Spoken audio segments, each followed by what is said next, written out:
So feedback is one of the most powerful tools for growth, one of my very strong opinions. But again, there's a big debate. Should it be given publicly? Should it happen privately? Some will argue that public recognition and constructive criticism push employees to improve, while others, believe that private conversations create a safer space for real development. I'd like to welcome you to the Rhizome podcast, and I am your host, the Rhizome with me. And today we are going to be discussing this very delicate topic, trying to find that balance, between public and private feedback, if there is any balance whatsoever. So which one, I think that's the biggest question in our opinion, truly helps employees to grow, to stay motivated and to keep performing better. And today on the podcast, we have brilliant minds again, joining us. We have Becca, and this is not Becca's first time on the podcast. So Becca, thank you for making our time again to join us on the Rhizome podcast. We also have Jabril on the podcast, and Jabril has been here a number of times. We also have Benjamin, and this is Benjamin's first time on the podcast. So Benjamin, you want to say hi to our listeners? Hi everyone, good to be here. Thank you, Toju. Thank you, Benjamin. Benjamin is one of the associated Rhizome Consulting, and we're happy to join you here. We're happy to have you join the podcast today.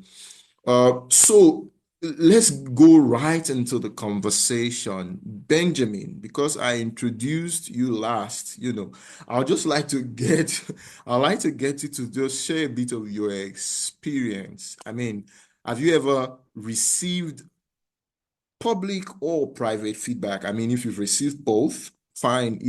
If your experience has been just from one end, that's perfect. We'd like to just get a sense of what was it about and how did you perceive it? So what happened exactly? Just make this very concise, but just share with us a bit of, a story that you have concerning public or private feedback. Over. Thank you so much thank you, Toju, for that introduction. I think I've had a little bit of both. Mm. And depending on the context of when the feedback was given, it ended up from the angle of whether I liked it or I didn't like it. I've had private feedback and I've had public feedback, and I think what is important is the tone in which the feedback is given. If it's given in a harsh tone or in a tone to kind of belittle you, it will not be taken. You won't feel good about it. And on the topic of public or private feedback, I don't think anybody, generally likes, public feedback, even though sometimes it's necessary. You have to consider the fact that, it could be a learning point for the team entirely. And, you have to look at, the context of where that feedback is coming from. So I think, that would be my answer to this question. Thank you. Thank you, Benjamin. I was just thinking through the fact that I think it's a fact that there are quite a number of people that do not appreciate a public feedback, especially if it is a negative one or it is somewhat criticizing work that has been done or something that you have done and the rest. But I'm also very certain that quite a number of people would appreciate public praises. Um, so, but what the question would now be, if we enjoy to get to receive accolades publicly, what about public criticism? Do we think that it motivates or humiliates employees? Baker, you want to share your thoughts on this? Over. Okay, thank you very much, Toju. I must say that I truly like this topic. It's something that I've, on various notes discussed. So I would just, respond to your question, flowing from Benjamin's statement. A lot is dependent on the tone Mm, of the person giving the feedback, right? If feedback is going to instill fear, is going to belittle or embarrass a team member, and we're running a culture where we give open praise, so we should then decide to speak in a degrading tone to our colleagues because they have dropped the ball in a certain area is not appreciated. So at all times, the goal should be, how do I get the best out of my employees? Do I get the best by speaking in this tone? Do I get the best by embarrassing them or calling them out when they drop the ball? So that's the goal. If the criticism is harsh, if it's embarrassing or belittling, then maybe hold back on your criticism. Like you said, also told you, praise publicly and then chastise now privately. Mm, But then there are some cultures where, there's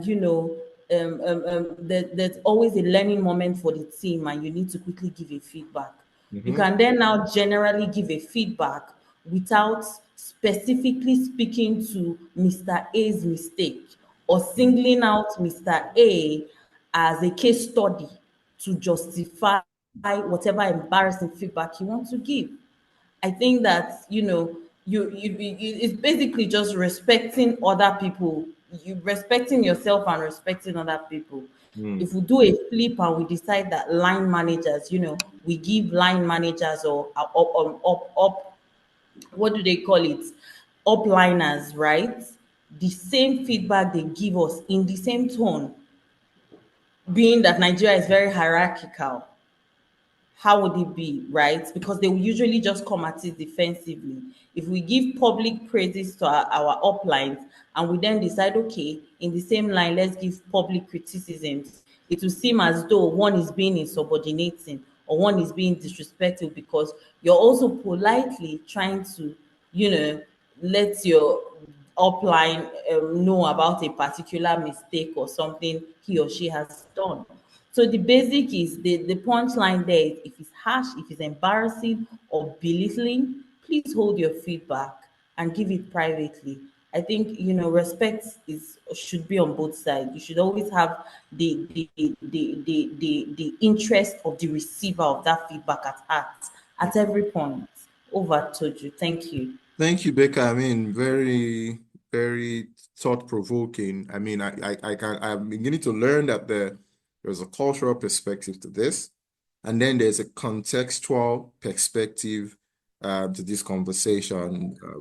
When you start to discuss, should the feedback be public? Should it be private? Should the criticism be public? Should it be private? And I mean, just to mention, I have heard where people say, look, I like the spotlight. I like to be given my accolades, my recognition, but I also like it privately.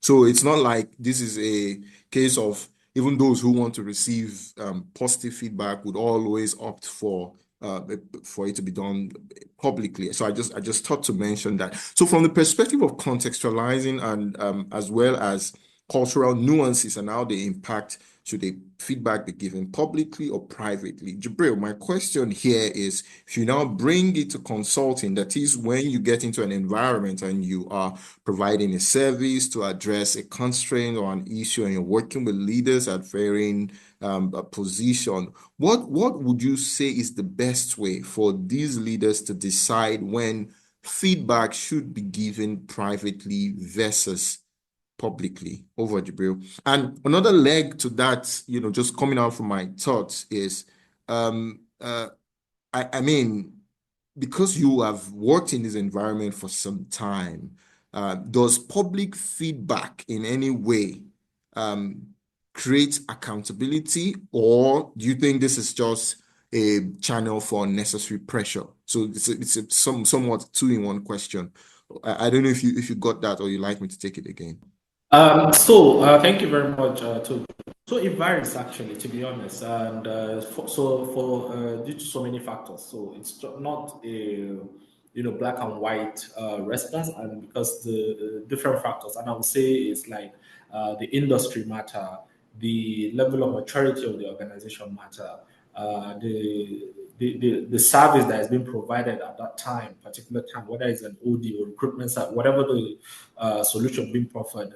So those are critical factors. But all in all, in a nutshell, if I would put everything in one basket, what I would say is ideally when we advise leaders or employers in organizations, what we mostly advise is to use a sort of kind of A/B testing methodology. So one, begin with private feedback. It's most effective. You get the best results out of private feedback. Mm. Now, you will do this for a certain period of time, given private feedback. Now, if the required result or intended result is not being achieved after a certain time, you may have to come and do a sort of public feedback. And the goal is not in the form of public execution. Mm. It should be in the form of constructive feedback, because the goal is that the intent is not to sabotage the culture of the organization or the relationship with that person that has been given feedback. The goal is to motivate and empower them to be able to grow and deliver on their objectives, or improve on those areas of improvement. So essentially, that's usually our advice to leaders in organizations. We try as much as possible to make sure that they start with private, because private feedback go a long way, because many times we want to exert our power, authority onto our reporting lines, but most time it doesn't. When you give public feedback, generally people put up a defense. Their defense walls come up. So you're just talking to a wall. You're not really, getting the feedback to them, because they're already thinking, oh, this person is judging me. If that person give me a side look, Yeah. it's already creating a dynamic. So, but if you give it in private and it's consistent, whoever is receiving is, if that person is actively intending to improve, you will begin to see incremental improvement over time. Great. Now, whether public feedback are good or are designed to put unnecessary pressure, like I said, it fits into my first response. So yes, if there is no segue, if there's no sort of improvement, to some degree, public feedback, they're not meant to exact any pressure, but to begin to hold people publicly accountable, Mm. so that people begin to take recognition of how much their maybe inability to deliver, or lack of improvement in that particular area that they've been giving feedback, that in turn how it's affecting other team members as such. You need that to be publicly stated, because I have an example that I don't want to share here, but at a certain point in time in my career,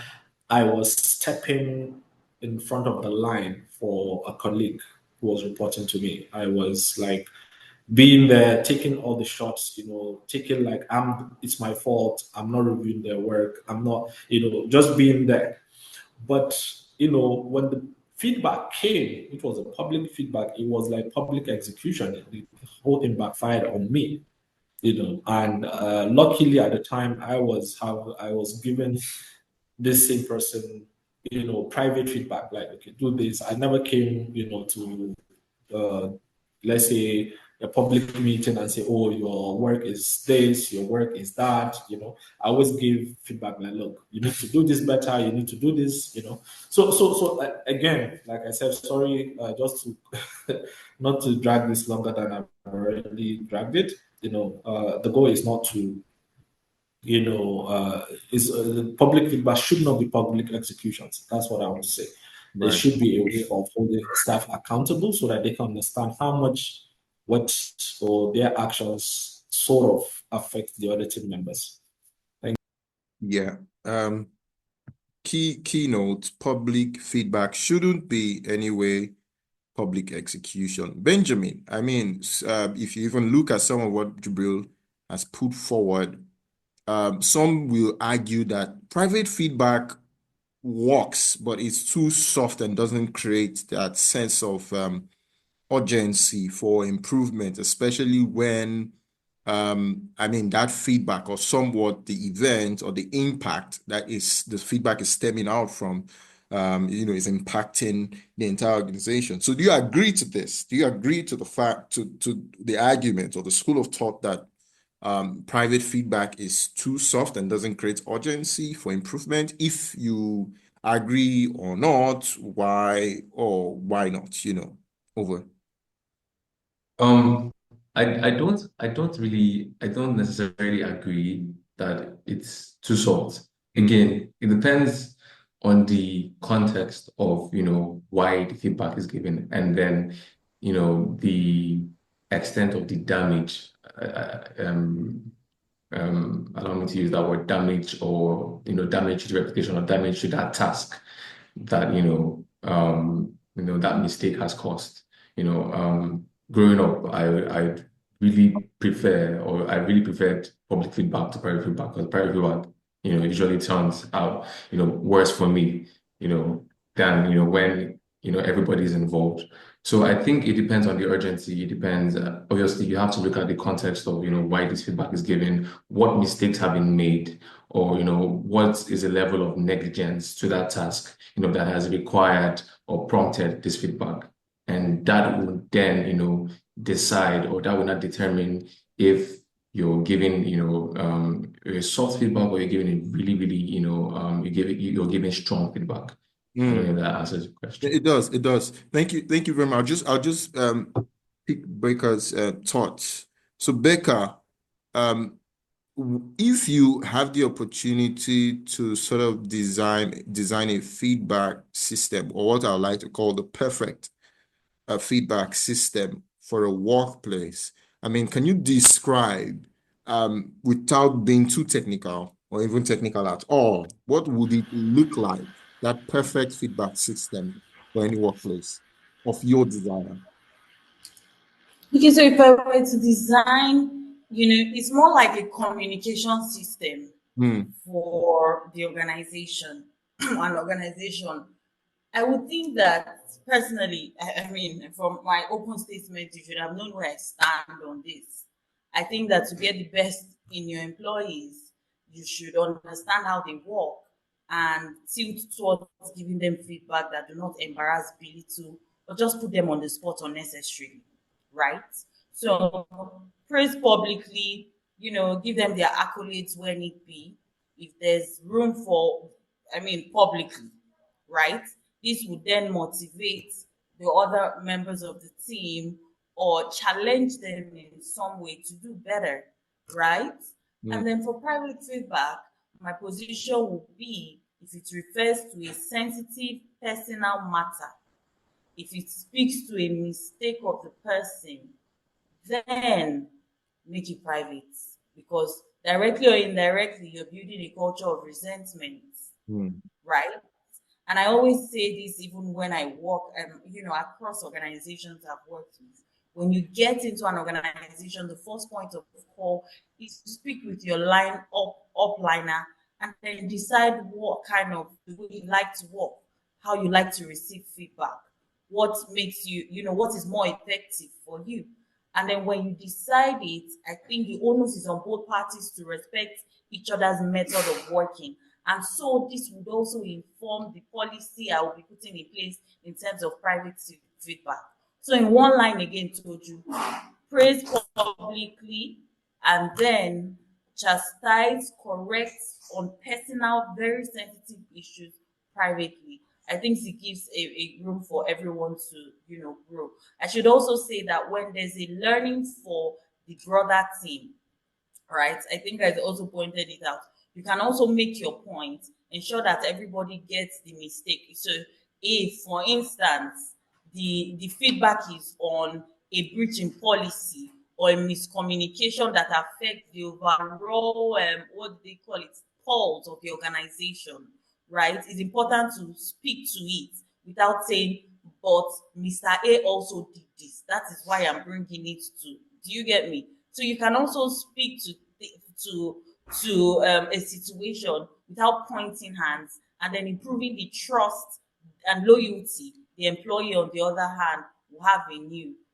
I mean, at the end of the day, we are working towards better employee experience. Hmm. So, I mean, I don't want to think that the need for public feedback will make you ruin that. Anyways, told you, I hope I've answered your Yeah, yeah, question. Becca. I mean, thank you. I wish we could go on and on because I can feel that not just Becca, I can feel that Jabril, Benjamin still have a whole lot to contribute to this conversation, and there's a whole lot we can go on and on talking about. But for the want of time, we have to close the curtain here on this conversation. And I'd like to say a huge big thank you to Becca, to Jibril, and Benjamin for joining and sharing their perspective. So at the end of the day, I mean, for me, the most effective feedback isn't just about is it public or is it private. I think it's about timing. I think it's about intent. And of course, we communicate our intent through our tone and our body language as we give. And then I think it's about delivery at the end of the day. I mean, where tone and body language and everything comes to play again. And this is coming out from most of the contributions and perspective that has been shared today on this conversation. So thank you, our listeners. If you found this discussion very valuable again, please don't forget to subscribe and share this episode with your colleagues, your friends, your loved ones, your family. Until next time, remember that feedback isn't just about correction, criticizing, or even giving accolades. It's about growth at the end of the day. Thank you. Until next time, stay safe. Bye now.